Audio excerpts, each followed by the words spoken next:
Good morning, I'm Blair Malloy and this is a Saturday preview show. As you may have noticed, Kerry Pollock is not here this week, so if you're still watching, thank you very much. We'll start off with Dundee United versus Celtic at 12:30 today. Tam, Celtic on course to wrap up the title this afternoon. Has it ever been in doubt at any point this season, really? No, not really. I think even probably October, the league was probably done by then, which is disappointing from a Rangers point of view, but Celtic have been consistent all season. The games that Rangers were dropping points, Celtic were going and collecting full points.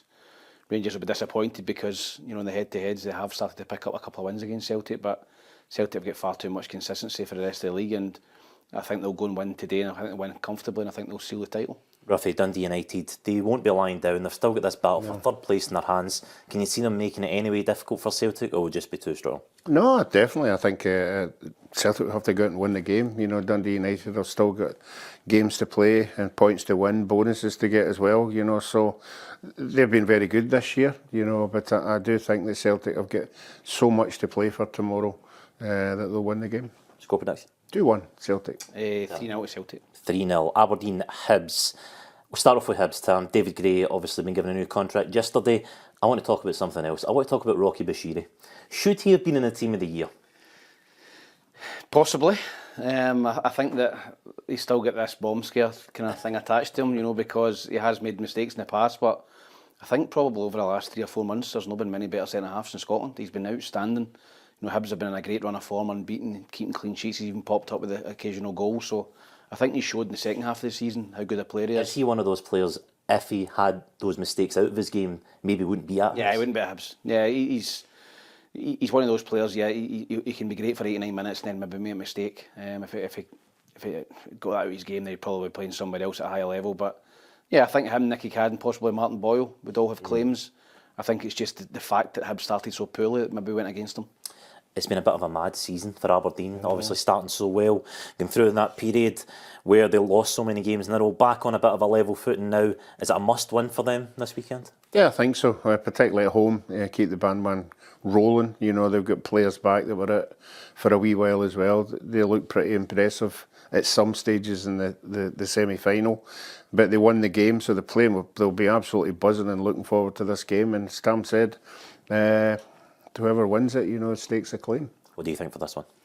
I'm going to sit in the fence and I'm going to go Aberdeen 1, Hibs 1. 1-1. 2-1 for Hibs. 2-1 for Hibs. Tam tipping Hibs there, no surprise. Moving on to St Mirren Rangers, the last game of the top 6. Rangers, it's been quite a big week for them this week. You had that joint statement between the American investors and Rangers confirming what we've all known for months, that there is talks underway for that takeover. Kevin Thelwell announced, moving in the right direction. I think definitely off the pitch, Blair. I think when you look at the infrastructure now starting to get put into place at Ibrox, I think it's been a long time coming. I think it's been needed. There's been a lot of money wasted at Rangers over the last 3, 4, 5 seasons. They're now getting an infrastructure in place that they can go and maybe challenge Celtic. It's okay, the 49ers group coming in and investing money, but they've got to spend that money wisely, and I think that's what they're looking to do. So, yeah, I think St Mirren have had Rangers' number this season. I think they've beat them twice already. It depends how motivated Rangers are. Obviously, a huge come down from the semi-final, in a big stadium. You go to St Mirren Park, and disrespect to anyone in Paisley, but it just depends how motivated Rangers are. But I think St Mirren are capable of getting a point. I think they've all got a point, and I'm going to go for one each year. People of Paisley, his Twitter handle if you want to give him some abuse. Ruffy, St Mirren, we obviously spoke to Stephen Robinson on the show. I thought it was brilliant on the show on Monday. Toyosu Olasanya's move to Houston Dynamo, that was confirmed earlier this week.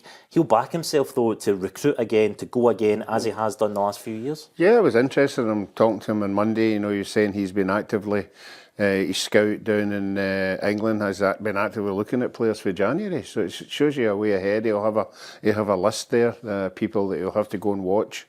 But it will be a miss because he's been a big player for them. But certainly I think they got 200,000 for him. So I'm sure they can get a couple of players with that wage. Score prediction this one? Rangers 2-1. 2-1 to Rangers. 1 each. 1 each. Boomer at the bottom 6 games. Kilmarnock versus Ross County. I was at Derek McManus' press conference the other day. Interesting to say that he's annoyed that they are down in that bottom 6, but they've just not quite had that quality to break themselves away from it. No, I think it's injuries. Right from the very start, he was bold enough to play two strikers up front, Marley Watkins and Vassell. The two wide guys were doing particularly well as well, and Finlay got injured, he was out, so their goalkeeper McCrory was out as well for a wee while. So I think all over the place, they've been chopping and changes, so I still think they're good enough at home to beat Ross County, so I'm going to go Kilmarnock to win that one. You say that, but Ross County have beaten Kilmarnock 3 times already this season. They seem to have the number over them. Don Cowie, he seems to just pull off results this season when everyone keeps writing them off. Yeah, they have, and I think this is a really big game for both clubs, Blair. I think when you look at Kilmarnock this season, I think the European campaign at the start really hindered them. I think they picked up a few injuries and that, and they did a few games at the start. They started the season really poorly and they haven't really recovered. They haven't been able to go in a 5, 10, 12 game run to get themselves into the top 6. So Ross County will come down at it. I think Ross County will come down and get a point. I think Kilmarnock this season have not been as strong at home either. And Ross County, I thought, were a wee bit unlucky against St Mirren. Obviously they lost the game 3-2, but the chances to win that game as well. So I'm going to sit in the fence here and think 1 each. 1 each? Kilmarnock 2-0. 2-0 to Kilmarnock. Moving on to Motherwell against St Johnstone. Michael Wimmer said something quite interesting this week. He said he's sacrificed a bit of his style now that he's understanding the players that he's got. Does that just highlight to you how important the recruitment is going to be this summer when it comes to Motherwell? Yeah, I think obviously he's inherited most of these players, and recruitment will be massive for Motherwell. It's for every club, but I think with a club like Motherwell, not got a huge budget, I think he'll maybe look at his contacts back in Austria or Germany or wherever it is and try and get maybe some players in for there. So I think they're just about safe. I think they're 10 points ahead of St Johnstone at the bottom. They won't want to lose this game because then the supporters will start to panic. I don't think they will. I think St Johnstone are gone for me. I think they've left it too late, and I think Motherwell can get the win that will, secure their Premier League status. Just on a Motherwell manager, we were talking about this earlier in the office. How do you rate him? It's hard to judge how good of a job he's doing so far. It's because he's inherited this squad, because he's not that much time. Is survival just enough of a building block, and then next season we judge him? Yeah, it's just incredible because if another point or another 2 points from the top 6, it changes the season completely. Changes. Yeah. Stephen Robinson spoke about that. If they didn't get in the top 6, people would go, "Oh, it's just disappointing season." In terms of 1 point. Yeah. So, yeah, I think if Motherwell had gone into the top 6, people would be looking at Michael Wimmer and going, "He's done a great job getting in the top 6." Now they're in the bottom 6. You maybe thinking, well, he's done okay. So it just shows you the margins in football where 1 or 2 points can get you, doing a really good job. But I think they'll beat St Johnstone, and I think they'll allay any fears of relegation. St Johnstone lose today. Are they goners? I think so, yeah. I think they put up a bold fight for 30 odd minutes last week, but again, when you're in that position and you've been in that position all year, it's a horrible feeling, as soon as a goal goes in against you, because your confidence, and not all the players, but the majority of the players, their heads would drop, so you need somebody to obviously get you a goal early on. I don't think it'll happen tomorrow. I think Motherwell will win this one. I think they'll win it quite comfortably, 2-0. 2-0 to Motherwell? 2-1 Motherwell. 2-1 Motherwell. And last game, Hearts versus Dundee. Ruffy, Hearts have won their last 3 home games against Dundee. Are they safe? Is there any danger of Hearts getting dragged into anything if they maybe just take their eye off the ball and think the season's done? Well, if they don't win the first 2 games, they're going to be in trouble, because obviously other teams will pick up points, and the table, that top 6, although they're at the top of it, it could dramatically fall. I don't think the Hearts supporters will accept a home defeat. I think there could be, we were talking about no banners, but protests, a noise of sorts. Yeah. So I think they need to win this one. And again, it depends what Dundee team turns up. Sometimes they turn up and they're okay. Sometimes they turn out they're horrendous. I think they're relying on Murray far too much now. So I'm going to go Hearts to win this one, 2-1. Hearts to win 2-1. You look at Dundee, 71 goals conceded this season. It's the most in the league. They have to try and stem that before the end of the season.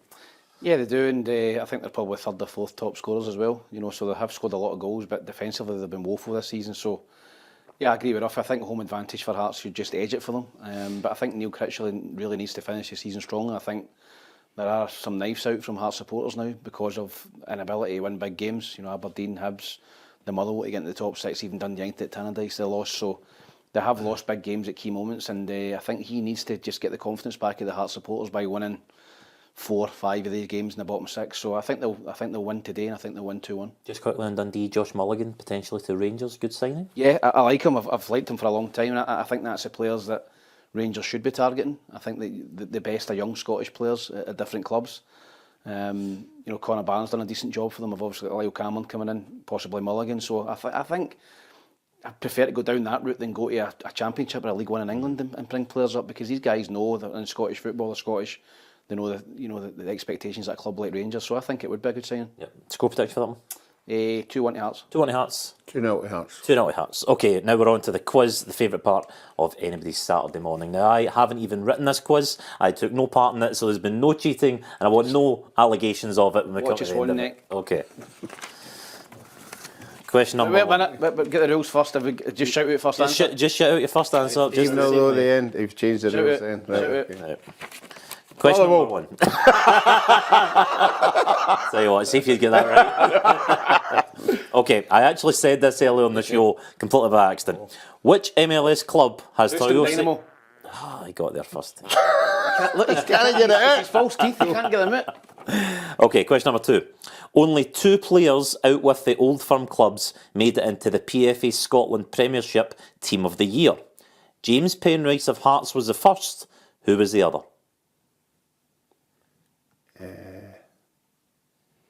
Simon Murray. It's not Simon Murray. Wait a minute. Get a free hit of this one, Ruffy. Hey, hold on. We've not got a day, Ruffy. Think about it. Aberdeen. We've not got a day. Oh, God. I'll give you a 5-second countdown. Boom. Abigail.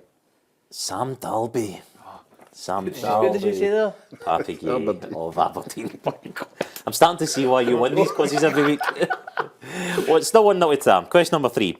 Liverpool are on the verge of winning the English Premier League. How many top flight titles do they currently have? Is it closest? No. It's got to be the closest. It's not. How many top flight titles have Liverpool won? How many top flight titles do they currently have? Premier ones. The new Premier.